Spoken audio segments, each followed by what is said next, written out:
Assalamualaikum warahmatullahi wabarakatuh. Berjumpa kita lagi hari ini untuk soalan yang seterusnya, dan kali ini kita akan cuba menyelesaikan soalan nombor 11 percubaan Kelantan tahun 2022. Dan bila kamu tengok bentuk soalan, tak lain tak bukan tingkatan 5 bab yang kelima di bawah tajuk kekongruenan pembesaran dan gabungan transformasi.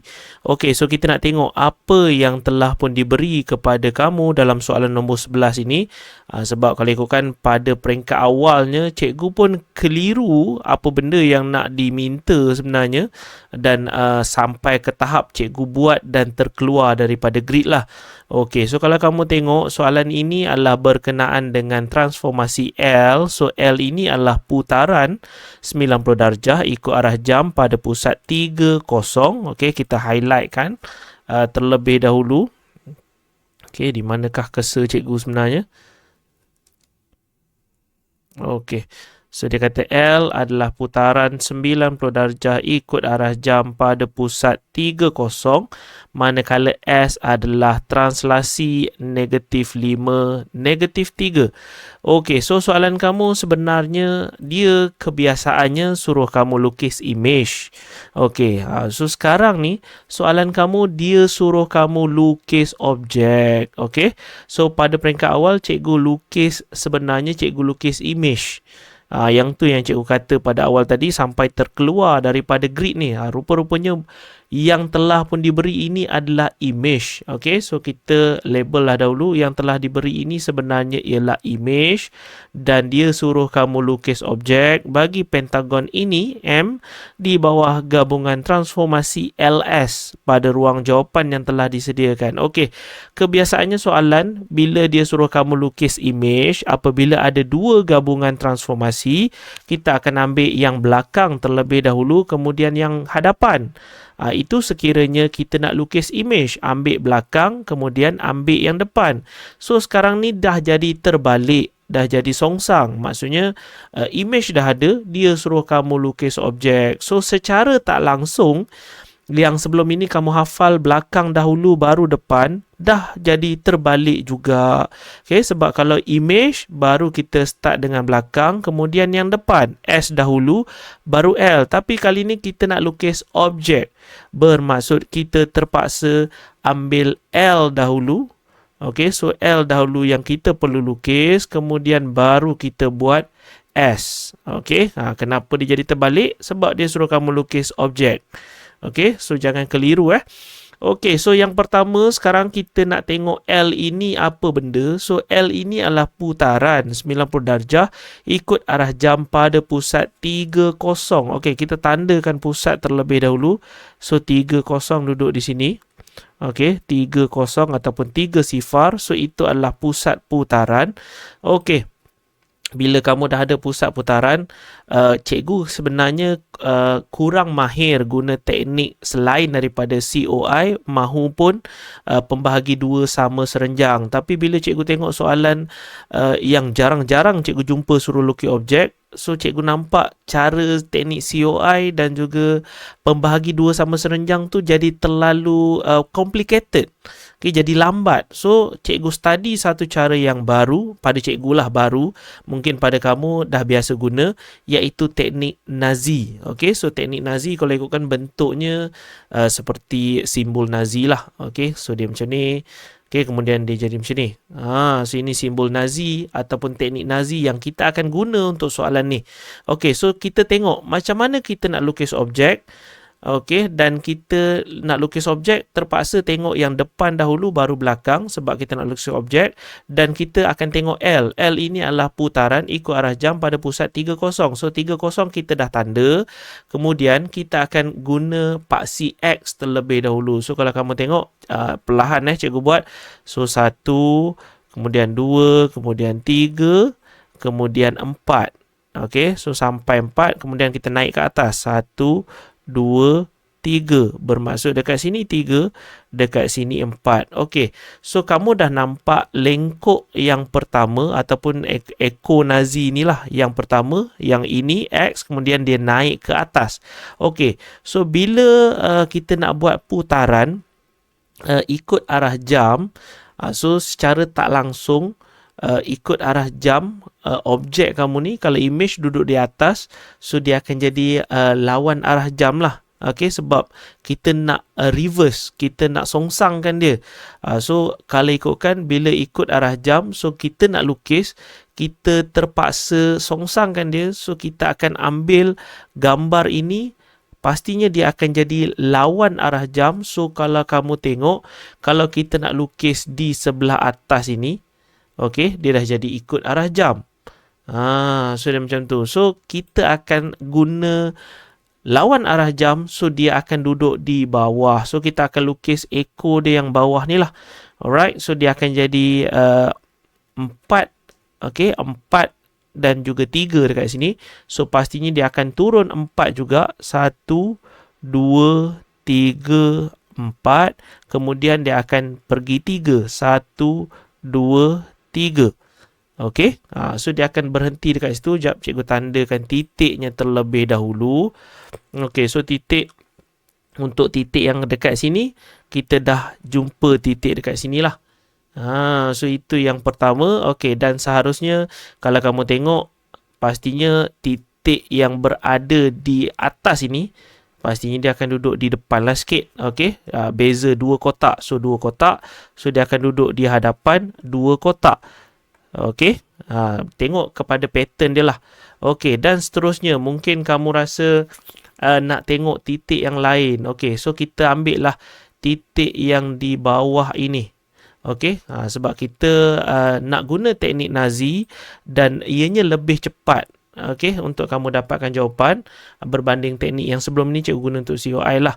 Okay, untuk soalan ini. So sekarang kita akan dah ada 4. So kalau ikutkan 5 lah. Okay, so kita ada 5, kemudian kita ada 2 ke atas. So 5 bawah, so 2 ke atas. So secara tak langsung 4, so dia akan ada 1, 5, kemudian dia akan ada 1, 2. Okay, so kita akan tanda titik yang baru.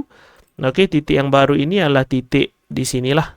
Okay, so kamu dah boleh nampak, kamu ada objek daripada sini, kemudian dia dah nampak macam tu. So sekarang kalau ikutkan, kalau kamu rasa keliru lagi, so bolehlah guna teknik yang sama. Okay, masih boleh guna teknik yang sama, dan kamu cubalah gerakkan ke 5 titik. So sekarang cikgu baru gerakkan 3 titik. So gerakkanlah ke 5 titik supaya kamu boleh nampak gambar kamu sebenarnya duduk di mana. Dan kalau ikutkan, cikgu dah buat soalan kamu untuk titik ini. Bila kamu gerakkan, dia akan berada pada -4, -6. Okay, so dia akan duduk dekat sinilah. -4, -6. So inilah garisan dia.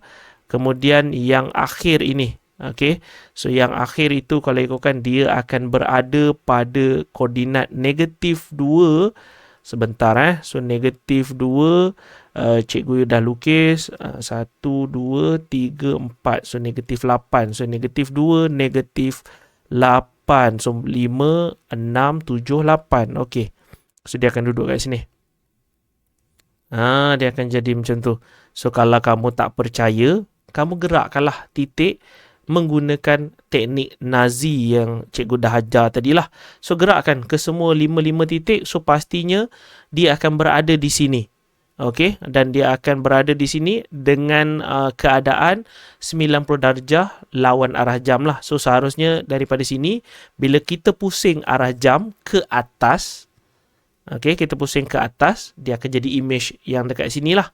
Okay, boleh so kita belum selesai lagi, kita baru selesai L sahaja, dan kita akan teruskan dengan S. So S kamu ini adalah translasi -5, 3. Tapi bila kita nak songsangkan dia, kita terpaksa guna +5 dan juga +3. Okey, kalau kamu tak percaya, sekali lagi kita akan buat pergerakan. Okey, so kita ambil titik ni. Sekejap, kita guna warna lain lah pula. Okey, sabar sebentar. Kita perlu banyak bermain dengan warna sebab dia akan jadi bertindih-tindih. So sekarang kamu akan ada 5 untuk X. So 1, 2, 3, okay, 4, 5. So dia berhenti dekat situ dan dia akan naik sebanyak 3. 1, 2, 3. Okey, dia akan duduk dekat sini. Alright, so pastinya sini dia akan teruskan kepada sini. Alright, kemudian dia akan follow bentuk ni lah. Okey, so dia akan jadi dekat sini. Okey, kemudian dia akan teruskan yang ni, dia akan terus sebelah sini. Okey, kamu lukislah dengan baik. Seharusnya lukisan kamu perlu cantik. Okey, so kita tengok yang bawah ni pula. Kita akan gerakkan 5 ke kanan. 1, 2, 3. Okey, 4, 5. Kemudian dia akan naik 3 ke atas. 1, 2, 3. So dia akan berhenti dekat sini. Sini dia.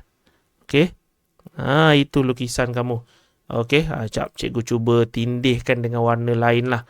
Okey, sebab dia dah tak berapa nampak sangat. Okey, kita cuba dengan warna hijau ni mungkin.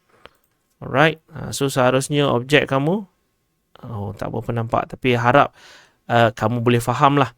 Okey, kenapa kita ambil nilai 5 positif dan juga nilai 3 positif? Sebab kamu nak buat, okey, daripada translasi ini pastinya titik ni kamu akan gerakkan 5 ke sebelah kiri. 1, 2, 3, 4, 5. Kemudian kamu turun 3 ke bawah. 1, 2, 3. Baru dia jadi gambar ataupun titik dekat sini. So bila kita nak bergerak dia ke belakang, songsangkan dia, so pastinya kita akan tukar jadi positif lah. Dan kalau ikutkan, inilah jawapan objek kamu yang asal. So objek ini pertama kalinya dia akan berlaku S. So S kamu adalah translasi. So translasi berlaku dekat sini untuk menjadi image sementara. Dan akhirnya dia berlaku L. L itu adalah putaran 90 darjah ikut arah jam pada pusat 30. So dia akan jadi gambar yang atas. Okay? So bila kita nak lukis objek, kita kena songsangkan kesemuanya sekali. LS pun dah jadi L terlebih dahulu bacaan. Kemudian bila kita nak buat ikut arah jam, dia dah jadi lawan jam. Okey, bila kita nak buat translasi negatif, dia dah jadi positif. So cikgu harap untuk A bolehlah kamu faham. Okey, dan walaupun gambar cikgu nampak complicated sikit, tapi bolehlah kamu faham dan cubalah untuk lukis sendiri. Markah dia 4, tapi soalan yang berbentuk mencari objek ni jarang-jarang cikgu jumpa. Kali ni kita jumpa dalam Kelantan, so cikgu dah cuba ajarkan. So ini adalah gambar objek yang terakhir. Okey, so objek kamu seharusnya akan duduk dekat sini lah. Okey, so lukislah dengan baik. So untuk A selesai, kita akan beralih ke B. Alright, so B kamu sebentar cikgu tukar warna. Okey, so diberi kepada kamu PQRSTU ialah image bagi, so kita tengok PQRSTU ini adalah image, okay, bagi ABCDET. So ABCDET, so pastinya yang besar ini adalah objek lah. Okay, sebab yang bawah ini adalah image, so yang ini pastinya objek. Dan objek ini mempunyai luas 100 unit. Okay, so objek ini memiliki luas sebanyak 100 unit. Okey, so di bawah satu pembesaran yang berpusat di T. Okey, so berpusat di T. So pusat dia rupa-rupanya duduk dekat sini. Okey, so dia suruh kamu kira kawasan yang berlorek. So kawasan berlorek Okey, so pastinya untuk soalan seperti ini, soalan luas ni kita akan guna formula lah. Luas image Li sama dengan K kuasa 2. Okey, faktor skala darab dengan luas objek. Okey, so luas image kamu ni kalau ikutkan yang berwarna putih ni. Okey, so cikgu akan declare dia sebagai warna putih lah. Okey, so Li kamu adalah yang berwarna putih. Dan K kamu faktor skala. So faktor skala ni kalau ikutkan dia adalah image per dengan objek. Ini yang cikgu sentiasa praktikkan. So K kamu adalah image per dengan objek. So pastinya image kamu ini adalah TS. Okay, so image kamu adalah TS, manakala kamu punya objek pastinya TE. Okay, so objek kamu adalah TE. Dan pastinya TS kamu adalah 3, manakala TE kamu adalah 6. So tengoklah, TS kamu adalah 3 kotak. So TE adalah 6 kotak. So dia sebenarnya kamu punya faktor skala adalah 1/2. Okay, so faktor skala kamu adalah 1/2 berkuasa 2. So, darab dengan luas objek. So, kalau ikutkan luas objek kamu ini, nilai yang kamu dah ada ni lah. Okay, kalau ikutkan objek kamu ini sebenarnya dia bergabung antara objek dan juga image. Lorik dan juga image. So, objek kamu ni, okay, objek ni sebenarnya gabungan antara lorik, okay, lorik dan juga image yang berwarna putih tu lah. Okay, so image yang berwarna putih. So, nilai dia adalah 100. Okay, so kita akan kira terlebih dahulu. Yang ini akan jadi 1/4 darab dengan 100. Okay, bermaksud kamu akan ada 25. So, yang berwarna putih ni, okay, yang berwarna putih ni maksudnya image ni lah. So, image ini adalah nilai 25. Okey, so nilai untuk yang putih ini saja adalah 25. Okey, so LI kamu adalah yang berwarna putih, image kamu berwarna putih. So untuk image adalah bernilai 25. So kita nak yang berlorik sahaja. Pastinya kamu akan ada hasil tolak lah. So kamu akan ada hasil tolak iaitu 100 tolaklah dengan 25 yang berwarna putih ni, sebab 100 luas objek tolak dengan image yang bersaiz 25, pastinya dapat yang berlorik, dan lorikan kamu itu sebenarnya bernilai 75. Okay, so sebenarnya mudah untuk B, cuma untuk A itu tadi dia agak complicated sedikit. Okay, tapi harap kamu boleh faham lah. Okay, so untuk A dan juga B, kalau ikutkan nombor 11 ini telah pun selesai. So markah dia adalah 7 markah. Okay, so kalau kamu boleh faham, jangan lupa untuk ajar rakan-rakan yang lain supaya ilmu kamu terus berkembang. Jangan lupa tekan button like, meninggalkan sebarang komen dan juga menekan button subscribe sebagai tanda sokongan kepada channel cikgu ini. Sehingga kita berjumpa lagi di soalan yang lain. Assalamualaikum warahmatullahi wabarakatuh.